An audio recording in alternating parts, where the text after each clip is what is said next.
Boa tarde, amigos e membros da classe Ciência e Defesa da Fé. Sejam bem-vindos à nossa série de estudos sobre o tema, aqui está, a oposição ao cristianismo e a defesa da fé. Vamos ler o nosso texto que temos sempre visto aqui em nossas aulas, 1 Pedro 3,15. Antes santificai a Cristo como Senhor em vossos corações, estando sempre preparados para responder a todo aquele que vos pedir razão da esperança que há em vós, fazendo-o, todavia, com mansidão e temor, com boa consciência, de modo que naquilo em que falam contra vós outros fiquem envergonhados, os que difamam o vosso bom procedimento em Cristo. Muito bem. Então, aí está o nosso capítulo de hoje, as cruzadas medievais e a objeção ao cristianismo.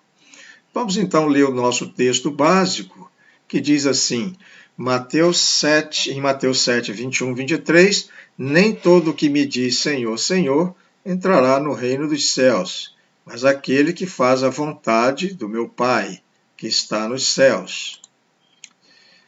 Muitos me dirão naquele dia, Senhor, Senhor, não profetizamos nós em teu nome? E em teu nome não expulsamos demônios? E em teu nome não fizemos muitas maravilhas? E então lhes direi abertamente, nunca vos conheci. Apartai-vos de mim, vós que praticais a iniquidade. Vamos então, neste momento, orar. Nosso Deus e nosso Pai, que está no céu, honrado seja o teu santo e glorioso nome, que a tua vontade se faça entre nós, como tem sido feita nos altos céus. Obrigado pela oportunidade de mais um estudo neste dia de hoje. Capacita-nos, Senhor, a compreender mais e mais o que temos visto e ouvido aqui em nossa classe virtual. Oramos no maravilhoso nome de Jesus. Amém. Aí está, então, as cruzadas medievais e a objeção ao cristianismo. Dentro do nosso tema, estamos focalizando a história do cristianismo e a oposição aos cristãos.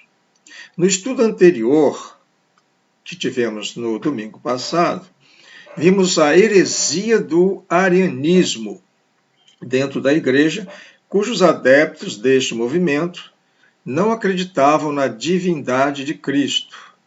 Naquela ocasião, mostramos vários argumentos bíblicos que refutaram a narrativa dos heréticos. Vocês lembram, quem assistiu, quem participou da aula, viram isso aí no último domingo. Hoje estaremos abordando as cruzadas. Está dentro daquele do encaminhamento ali, na ordem cronológica ali da história, que nós estamos vindo da história do cristianismo, e abordando essa questão da oposição ao cristianismo e a defesa da fé. Então, hoje nós vamos abordar algo que nós chamaríamos de objeções ao cristianismo, uma espécie de barreira, né, digamos, intelectual, que as pessoas acabam tendo, né, e a não considerarem o cristianismo. Uma delas é as cruzadas, ou seja, uma guerra religiosa levantada pela Igreja Católica Romana no período do papado. Lembramos que agora nós já estamos entrando no período dos papas, né? Não é mais aquela Igreja Católica Universal Mundial anterior, mas agora já é aquela igreja que vai fazer parte do Estado, né? Ela vai ser a igreja oficial, quer dizer, do Império Romano. Então, já pega essa parte do papado, onde vão acontecer aí as cruzadas, né? Ou seja, contra, né, aquelas cruzadas que a Igreja implementou contra as invasões e expansão do Islã. Então, nós, como no domingo passado, e agora também, nós vamos ver aqui um vídeo que é uma parceria, um excelente trabalho de parceria entre o Seminário Batista Sul-Mato-Grossense com a Igreja Batista Primeira Igreja Batista de Campo Grande, lá do Mato Grosso do Sul. E aí nós vamos assistir agora um primeiro vídeo, temos 2 hoje, um primeiro vídeo a respeito desta história, desta realidade que nós estamos tratando aqui. Passamos então ao vídeo.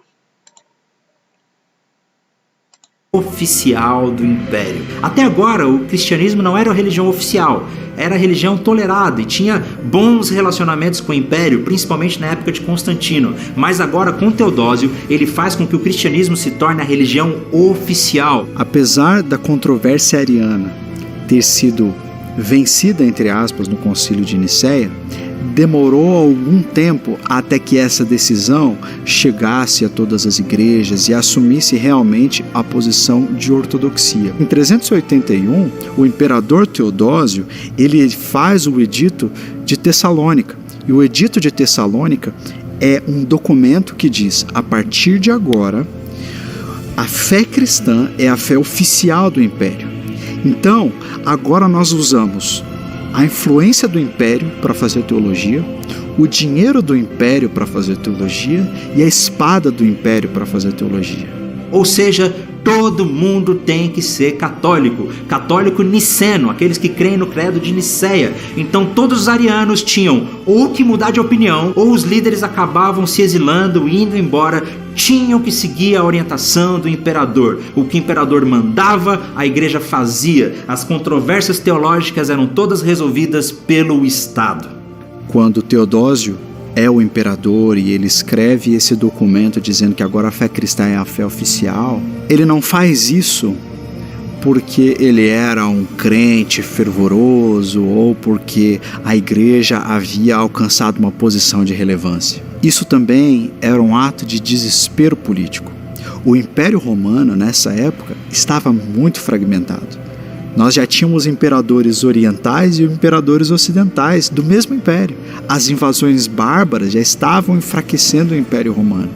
Então, o Império Romano vê na religião uma maneira de afirmar o seu poder e a sua hegemonia. Mas vale a pena dizer aqui que existiram algumas pessoas que foram muito equilibradas, que construíram boa teologia, pessoas que nem concordavam tanto com a igreja, mas também não romperam com a igreja e foram considerados os grandes gigantes do começo da igreja cristã. Nós não temos tempo de falar sobre cada um deles aqui, mas grandes homens como Anastácio de Alexandria, Ambrósio de Milão, João Crisóstomo, Jerônimo, que foi quem traduziu a Bíblia para o latim, e um dos grandes homens, um dos grandes teólogos da igreja primitiva, Agostinho de Hipona. Todos esses gigantes da fé viveram nessa época, nesse tempo. Uma outra grande decisão do imperador Teodósio foi a de dividir o Império Romano em 2, o Império Romano do Ocidente e o Império Romano do Oriente. Lembre-se disso porque vai ser muito importante no futuro da nossa história. E a partir daí o Império do Ocidente foi se enfraquecendo. Por muitos séculos, o Império Romano sempre conseguiu proteger as suas fronteiras, mas por diversas razões, agora o lado ocidental não tinha mais condições de continuar a sua proteção, e foi quando começaram as invasões bárbaras, dos conhecidos bárbaros. Na verdade, esse nome talvez não caiba muito bem a eles, porque muitos desses bárbaros eram na verdade cristãos, mas os outros povos que viviam na região das fronteiras do Império Romano começaram a invadir, e no ano 410 depois de Cristo invadiram e saquearam a cidade de Roma, e isso marca o começo do fim do Império Romano. O Império Romano do lado ocidental vai acabar com essas invasões bárbaras, e agora surgirão diversos pequenos reinos ali na Europa. Havia no lado ocidental uma decadência, de produção agrária. O Império vai pouco a pouco perdendo força nessa região e não conseguindo mais conter o que eles chamavam de bárbaros. Lembrar que os bárbaros são outras pessoas fora do Império. Então, não conseguindo mais segurar essa onda, né, que vinha do norte, também vinha do norte da África, o Império Romano Ocidental sucumbe. Com o fim do Império Romano, surge um espaço para a igreja. Surge uma oportunidade para que a igreja se fortaleça de uma maneira que nunca tinha se fortalecido antes. Foi nessa época do fim do Império Romano que surgem os papas como nós conhecemos hoje.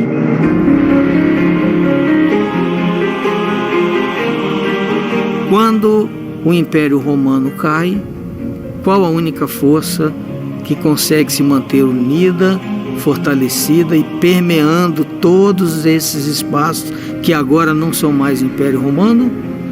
A Igreja Cristã Ocidental com o seu bispo em Roma. A palavra Papa, ela é uma palavra que significa papai. E o termo Papa, ele é um termo utilizado para muitos bispos, não só o bispo de Roma, mas em diversos outros lugares os bispos também já foram chamados de Papa. Mas o Papa, como essa autoridade que nós vemos hoje, como líder da igreja, como aquele que diz e acontece, isso começa nessa época. E o Leão I é o primeiro a chamar para si essa autoridade de modo claro. O bispo romano é o bispo dos bispos.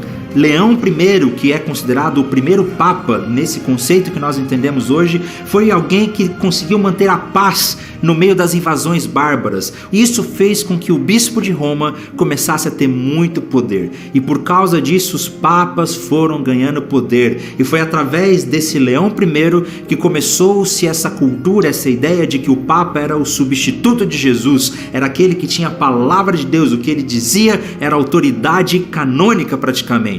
Isso vai abrir as portas para que a igreja entre num dos seus períodos mais sombrios. Nós começaremos com as cruzadas, as inquisições, as indulgências, um período sombrio e terrível da igreja cristã que nós veremos no próximo episódio. Então tivemos aí o primeiro vídeo e agora, na sequência, veremos aí o segundo vídeo que vai completar essa parte da história que nós estamos contando hoje aqui. Oficial do Império. Vamos lá. A Idade Média está muito presente na cultura pop, nos videogames, nos filmes, mas o que será que aconteceu com a igreja durante esse período? Quais foram os acontecimentos da chamada Idade das Trevas? É o que nós veremos no nosso terceiro episódio da História do Cristianismo como você nunca viu antes.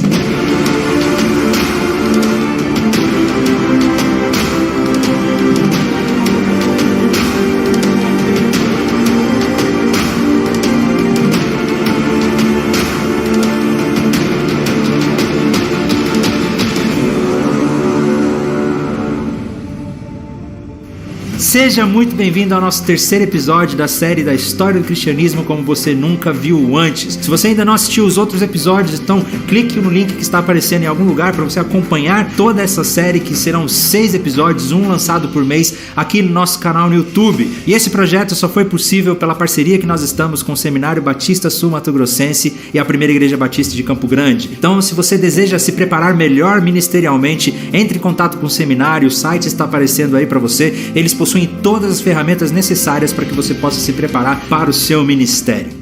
No último episódio, nós paramos no final do Império Romano no Ocidente. Como eu disse, o Imperador Teodósio dividiu o Império Romano em duas partes, a oriental e a ocidental, e o Império Romano do Ocidente chega ao fim. Os bárbaros tomam conta, novos reinos, pequenos reinos surgem naquela região, reinos que se tornariam futuramente os francos, a França, os ingleses, os reinos se estabelecem. Do lado oriental, o Império Romano permaneceu por mais 1000 anos, que seria conhecido também como Império Bizantino, na capital Constantinopla. Mas, infelizmente, por causa do nosso tempo, nós não vamos entrar tanto na história da igreja do lado oriental. Nós vamos permanecer na história do lado ocidental, que é a nossa história de onde nós viemos. E diante de todo esse caos, diante de todos esses problemas políticos, surge um vácuo que a igreja preenche. A igreja toma força, surgem os papas como nós os conhecemos, eles começam a ganhar poder, eles começam a ter autoridade e parece que estava tudo bem para a igreja. Depois que o Império Romano do Ocidente chegou ao fim, a igreja assumiu uma força política muito grande. A igreja, na figura do papado, é a única instituição do Ocidente que conseguiu trazer um pouco de coesão para aquela época tão atribulada, com invasões bárbaras vindo, com a mudança da cultura. A igreja então se posicionou, se fortaleceu como uma grande influência para as outras nações. Nesse tempo também surgem os monges do Ocidente, os beneditinos, que foram importantíssimos para que a mensagem do Evangelho pudesse chegar em todos os outros lugares da Europa. A igreja romana, ela foi uma igreja que lidou bem com caminhar lado a lado com os poderes e as autoridades. Então nós temos as ordens monásticas, nós temos as companhias de auxílio aos pobres, nós temos uma grande preocupação da igreja com os pobres, com a economia, como realmente uma mão divina. Parecia agora que as coisas estavam dando tudo certo, a igreja era livre, estava reunida sob uma liderança, o evangelho estava sendo pregado por todo o mundo, mas o inesperado aconteceu. Lá da Pérsia, um canto onde os olhos do mundo não estavam, um novo grupo de pessoas começam a levar a mensagem do Alcorão e transforma completamente o mundo.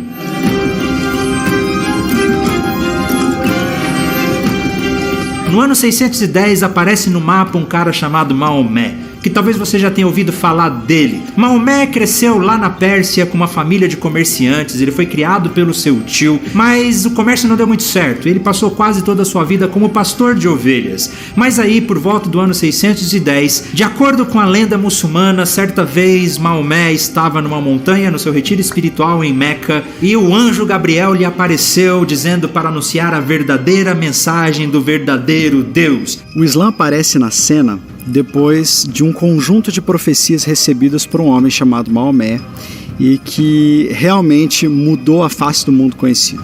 Nós temos então Maomé nascendo por volta do ano de 570 na Arábia, na cidade de Meca.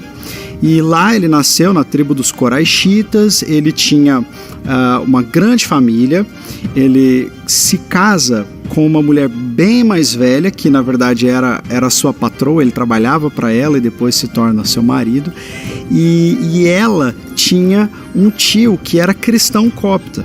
Então naquela região da Arábia havia muitas religiões diferentes, muitas religiões pagãs, haviam alguns cristãos, de modo que Maomé nasce nessa cidade muito pulverizada de discursos religiosos e muito pagã, muito idólatra. E com a sua mensagem no estilo dos profetas do Antigo Testamento, que dizia que ele trazia a verdadeira mensagem do verdadeiro Deus, ressignificando o Antigo Testamento e o próprio Jesus, a princípio Maomé não foi muito bem recebido na sua região, ali na sua cidade, e em 622 ele acabou fugindo para a cidade de Medina. Inclusive, é a partir desse ano que os muçulmanos contam os anos. Ele só vai assumir importância quando ele se muda para Medina. É a segunda fase do profeta Maomé. O profeta Maomé tem a primeira fase, a fase de Meca, que é uma fase de paz. Inclusive as suas revelações corânicas, que se tornaram ao Corão, elas são, na sua maioria, os versos de Meca são versos pacíficos.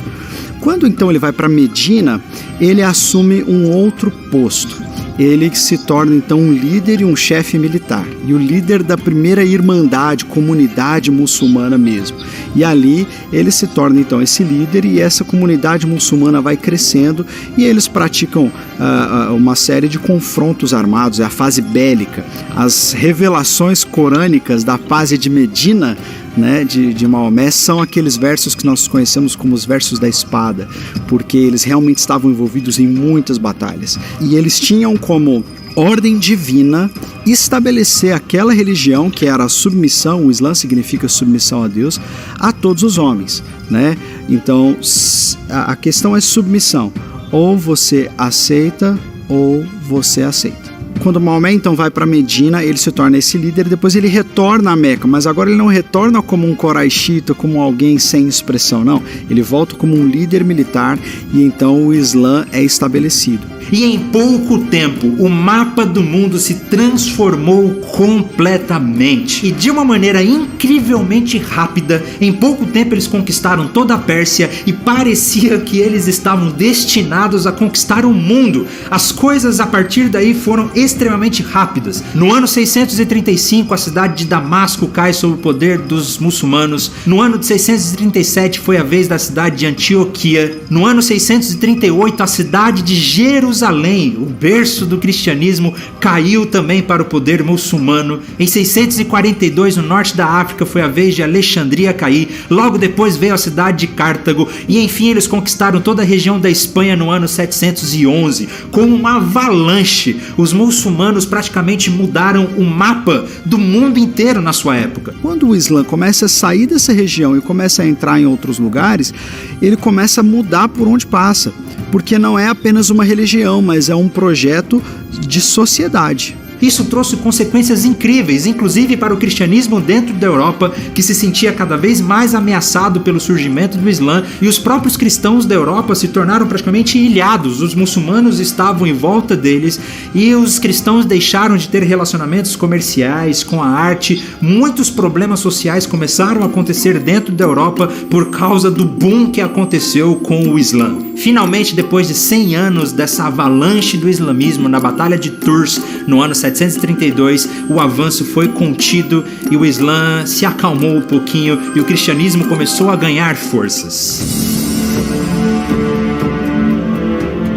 Ao mesmo tempo que o Islã estava no seu melhor momento, dentro da Europa surge uma renovação, surge um novo império. Lembra que eu falei que nessa época os papas estavam ganhando cada vez mais poder, notoriedade? Foi então que no ano 800 o Papa coroou um novo imperador franco, que se tornaria a França futuramente, o grande Carlos Magno. Carlos Magno foi coroado como um imperador do Sacro Império daquela época, não era o Império Romano mais, era o Sacro Império, e ele era um patrono das artes, alguém muito estudado e que começou a trazer de volta um pouco do interesse que havia se perdido na cultura clássica. Leão III, depois de ser beneficiado com tudo que Carlos Magno fez, no Natal, ele foi lá e coroou Carlos Magno, dando a Carlos Magno a legitimidade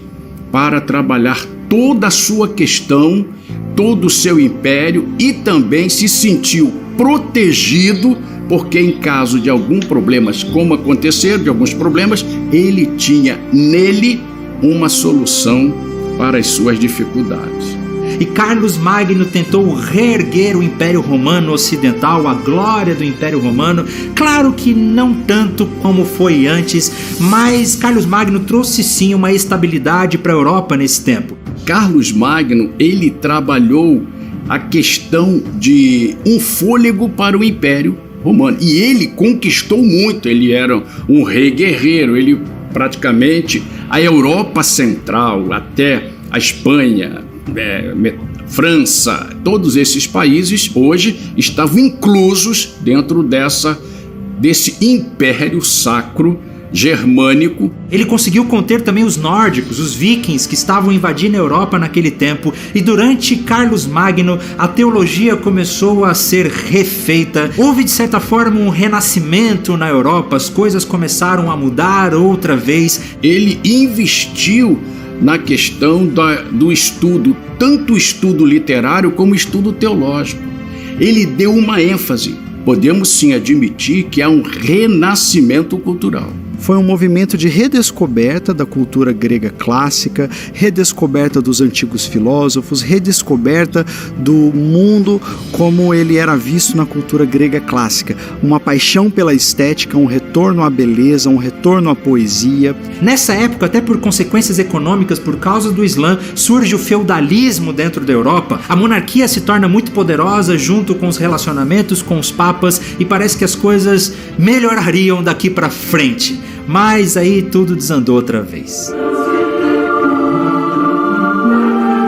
Depois da morte de Carlos Magno, as coisas mudaram e o papado voltou a entrar em decadência. Na verdade, o papado se tornou praticamente um joguete na mão de poderosos, de políticos, de famílias poderosas, pessoas que buscavam o poder, colocar a sua influência dentro do império, e as coisas não estavam nada bem. Vários assassinatos aconteceram, vários papas às vezes foram eleitos mais de um ao mesmo tempo, até mesmo um menino de 15 anos foi nomeado como Papa da Igreja de Roma em certa época. Para vocês terem uma ideia do que acontecia nessa época, em 897 o Papa Estevão VI mandou desenterrar o seu antecessor. Pega lá o meu antecessor, desenterra ele, vestiram ele com as roupas papais, arrastaram ele pelas ruas, consideraram ele culpado e acabaram jogando seu corpo no rio. No ano 904, o Papa Sérgio III simplesmente mandou matar os seus rivais. Imagina só, o líder da igreja mandando matar os seus concorrentes. Inclusive, esse Papa teve um relacionamento com uma amante, com uma pessoa, teve um filho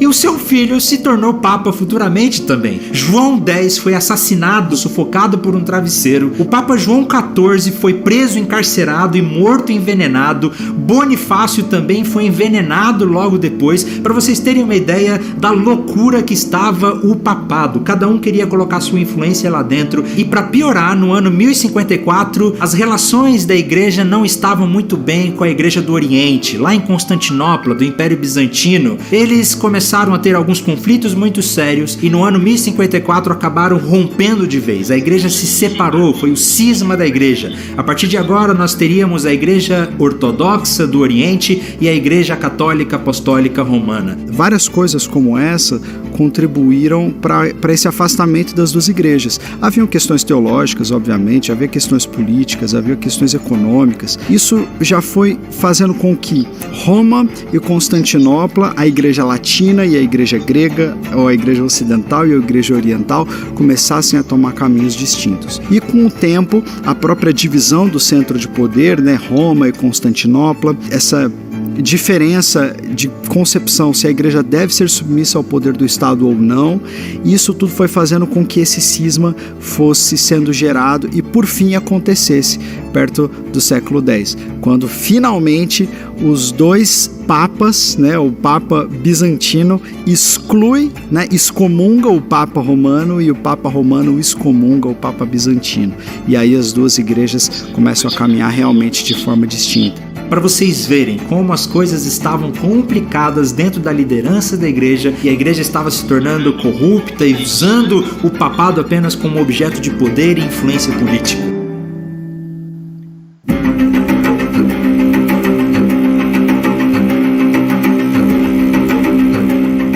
Todos os ideais dessa época, nenhum foi tão avassalador, dramático e contraditório como as cruzadas. Lembra que eu disse que o Islã conquistou praticamente o mundo inteiro? Alguma coisa precisava ser feita. Desde o começo da Idade Média era comum os cristãos peregrinarem até Jerusalém. Eles iam até Jerusalém para pagar os seus pecados, para buscar alguma recompensa de Deus. Isso era muito comum, mas as coisas começaram a ficar perigosas demais, porque quem controlava Jerusalém agora não era mais os cristãos, eram os muçulmanos. Até que no ano 1095 o Papa Urbano II começou a conclamar o povo para uma mudança. Ele começou a expor os problemas que existiam no Oriente, que era inadmissível que Jerusalém estivesse nas mãos dos muçulmanos. O Papa então começou a clamar para que o povo lutasse por Jerusalém. Quando o Papa terminou o seu discurso, as multidões estavam animadas, exaltando o Papa, dizendo: Deus o quer, Deus o quer, Deus o quer. E foi assim que as multidões, desde as classes mais baixas, dos pobres até os militares e os ricos e os reis, começaram a se envolver nessa jornada para reconquistar Jerusalém na primeira cruzada. As cruzadas foram esse movimento de reação à expansão avassaladora do Islã. O Islã foi tomando cidades importantes, lugares importantes para o cristianismo, e aí os imperadores ligados à igreja, a própria igreja, se viu na responsabilidade de investir contra aqueles que estavam se revelando um perigo para a fé cristã. E aí começaram uma série de investidas militares que ficaram conhecidas como as cruzadas. A cruzada foi uma possibilidade para os pobres poderem ter uma fixação de importância, porque eles iam para lá, eles estavam combatendo em nome de Deus, o seu uniforme tinha uma cruz, eles eram então cavaleiros, né? Estavam dentro de uma guerra santa, e eles então também faziam com que eles tivessem valorizações. Já que surgiram a oportunidade, eles foram. E o Papa disse: quem lutar por essa causa tem indulgência plena. Não importa o pecado que tenha cometido, vai ser perdoado e vai para o céu. Que é uma versão semelhante ao que muitas pessoas pregam sobre a jihad islâmica. Que se você se envolver em batalha e que se você der a sua vida pela sua fé, de que Alá vai conceder a você a salvação. Surpreendentemente, eles conseguiram. Na primeira cruzada, eles conseguiram conquistar Jerusalém e nasceu então o Reino de Jerusalém sob o comando dos cristãos. Geralmente nos livros de histórias nós vemos que aconteceram 7 cruzadas, né? Foram 7 vezes que essas expedições aconteceram. Mas na verdade, essas expedições aconteciam o tempo todo. Direto, pessoas, famílias se levantavam com o intuito de fazer a sua cruzada, de conquistar a sua salvação, de libertar Jerusalém. Mas nós podemos considerar que existiram 7 vezes que esses movimentos foram feitos com maior objetividade. Depois da primeira cruzada, o Reino de Jerusalém não durou muito tempo. Os muçulmanos tomaram o poder de novo, o que fez com que os cristãos começassem novas cruzadas, enviar novas pessoas, e houve uma época inclusive que eles começaram a levar as crianças. Ficou conhecida como as cruzadas das crianças, porque eles acreditavam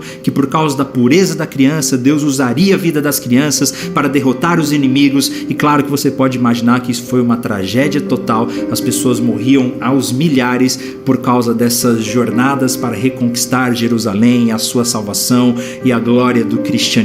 Esse realmente é um capítulo obscuro da nossa história, da história do cristianismo, em que os cristãos saíram em nome de Deus para derrotar os pagãos, para reconquistar as terras. Nós não podemos negar a nossa história. Realmente existe um capítulo obscuro de quando as cruzadas aconteceram. Foi nessa época das cruzadas também que a Espanha foi reconquistada. Lembra que a Espanha tinha sido conquistada pelos muçulmanos? Nessa época a Espanha foi reconquistada pelos cristãos, nesse mesmo espírito das cruzadas, das guerras em nome do Papa e em nome de Deus.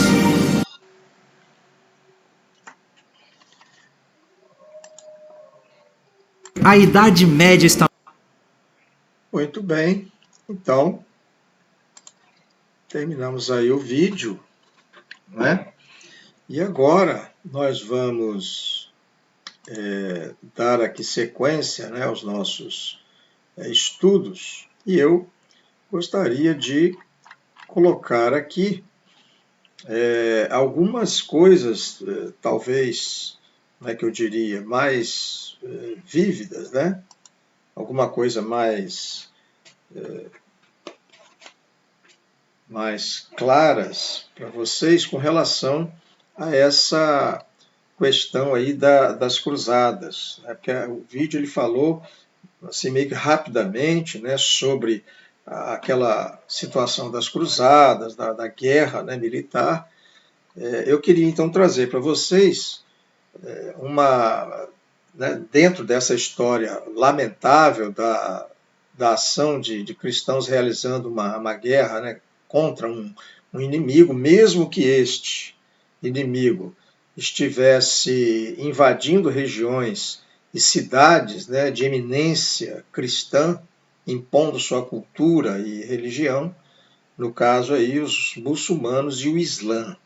Então eu quero trazer aqui uma defesa da fé frente aos questionamentos por parte de muitas pessoas que alegam estar a história da igreja repleta de opressão e violência. Tem muita gente que não quer considerar o cristianismo por causa disso, porque alegam que e aquela coisa obscura, lamentável que houve lá, né, na época das cruzadas, e aí as pessoas não entendem, quer dizer, elas têm problemas para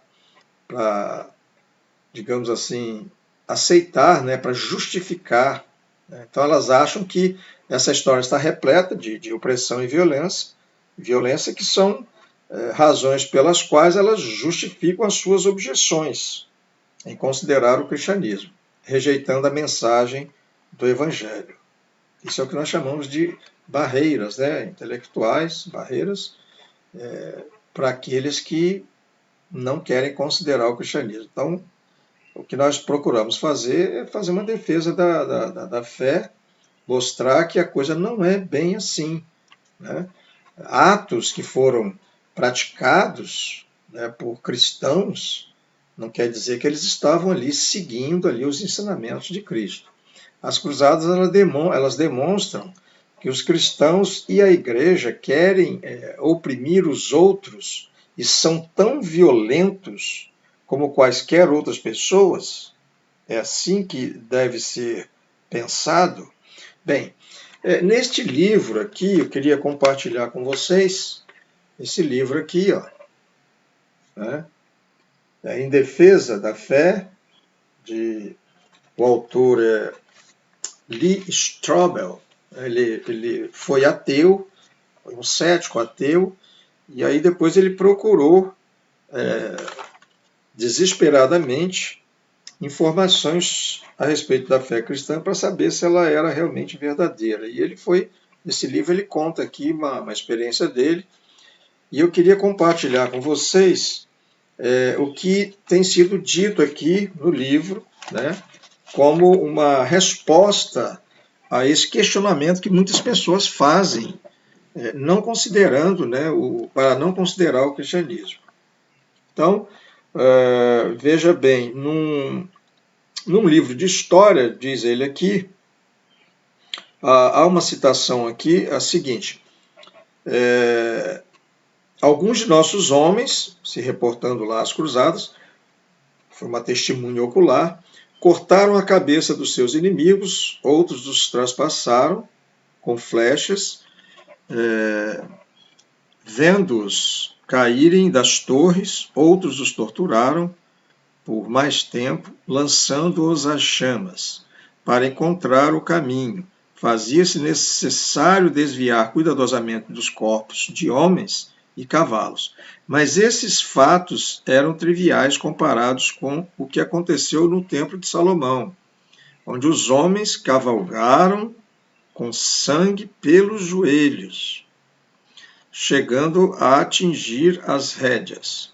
Certamente foi um justo e esplêndido juízo de Deus que esse lugar ficasse cheio de sangue dos incrédulos, uma vez que sofreram tanto devido às suas blasfêmias. Então, isso é um livro de história que o autor está colocando lá. Então, o Strobel colocou aqui no livro dele, mostrando essa história de como as pessoas testemunharam e reagiram a isso. Esse tipo de carnificina é repugnante e abominável, né? De fato, são abomináveis mesmo. Continua aqui, ó, devemos ter cuidado ao usar a expressão a igreja. Strobel aqui coloca a posição aqui do livro, defendendo a fé. Então ele diz, devemos ter cuidado ao usar a expressão a igreja, porque isso dá a impressão de que há apenas uma instituição representativa do cristianismo. As pessoas confundem muito isso. Os críticos não querem nem saber de distinguir. Eles querem simplesmente acusar e denegrir, né? Desconstruir o cristianismo, que é uma coisa que nós estamos aqui já há algum tempo debatendo sobre essas questões da defesa da fé. Diz aqui ainda, existem muitos cristãos verdadeiros que estão nas igrejas organizadas. Nós sabemos disso. Mas, só porque uma pessoa é parte de uma igreja não significa que necessariamente seja um seguidor de Jesus. Isso é fato. Alguns são cristãos nominais, mas não cristãos autênticos. Eu vou colocar para vocês agora aqui o texto de Mateus 7, 21 a 23, que nós vimos lá desde o início. Quero compartilhar com vocês. E ele mostra o que Jesus diz aí a respeito dessa questão dos crentes, né? Quem é crente, quem é cristão, quem está dentro da igreja, né? Quem se diz, né? servo do Senhor. Então Jesus diz assim, em Mateus 7, 21 e 23, nem todo que me diz Senhor, Senhor, entrará no reino dos céus, mas aquele que faz a vontade de meu Pai, que está nos céus. Continuando, muitos me dirão naquele dia, Senhor, Senhor, não profetizamos nós em teu nome? E em teu nome não expulsamos demônios? E em teu nome não fizemos muitas maravilhas? E então lhes direi abertamente, nunca vos conheci, apartai-vos de mim, vós que praticais a iniquidade. Então aí está uma resposta bíblica, próprio Jesus falando sobre esta situação. Ok? Muito bem, então, mais aqui adiante, nós vamos encontrar o seguinte ainda, nesta, digamos assim, nessa defesa, né, da fé. Por exemplo, Adolf Hitler tentou dar uma coloração cristã ao seu movimento lá na Alemanha, na época da Segunda Guerra Mundial. Hitler, então, era lá o líder nazista, né, daquela época. E aqui diz o seguinte, mas ele não representava o que Jesus ensinou. Quando pediram ao teólogo Karl Barth para iniciar uma palestra na Alemanha, exclamando Heil Hitler, ele retrucou, é bastante difícil dizer Heil Hitler, um pouco antes de fazer uma exegese do Sermão do Monte. Tem nada a ver uma coisa com a outra. Essas duas coisas simplesmente não combinam. E ainda, mais à frente, nós encontramos aqui, a Bíblia deixa claro que devido à nossa natureza pecaminosa, continuamos a praticar atos que, como cristãos, não devemos cometer. Nós não somos perfeitos neste mundo e, infelizmente, algumas das más ações cometidas na história certamente podem ter sido cometidas por cristãos. Quando isso aconteceu, agiram de modo contrários aos ensinamentos de Jesus. Espero que isso aqui tenha ficado aí bastante claro aí para vocês, mas ainda gostaria de concluir ainda com essa seguinte parte aqui. Ainda no livro encontramos, existem pessoas que praticaram atos em nome de Cristo, que jamais deveriam ter feito. Nem tudo que é feito em nome de Cristo deve realmente ser atribuído ao cristianismo. Porém, tentaria não fugir da realidade de coisas terríveis. Temos que considerar isso. Coisas terríveis que ocorreram durante as cruzadas, de fato. Elas precisam ser denunciadas como algo totalmente contrário aos ensinamentos daquele a quem os cruzados supostamente estavam seguindo. É importante lembrar que os ensinos de Jesus não são os culpados por isso. São as ações dos que, por quaisquer razões, afastaram-se enormemente do que ele ensinou, do que Jesus ensinou tão claramente. Devemos amar os nossos inimigos. A teoria da guerra justa deve interagir com esse princípio. Ninguém falou com mais franqueza contra a hipocrisia, contra a crueldade, né, do que Jesus. Jesus falou bastante sobre isso. Hipocrisia, crueldade, maldade. Consequentemente, se os críticos, os incrédulos, acreditam que certos aspectos das cruzadas devem ser denunciados como hipócritas e violentos, eles teriam um aliado em Cristo, porque o próprio Cristo já havia previsto e denunciado isto. Amém? Então, fiz questão aqui de colocar para vocês um pouco mais, trazer uma coisa mais vívida, né, a respeito daquilo que lá no vídeo foi falado sobre as cruzadas. E, quando as pessoas vierem nos falar sobre isso, alguns céticos, ou mesmo pessoas que não consideram, não veem barreiras, né, vê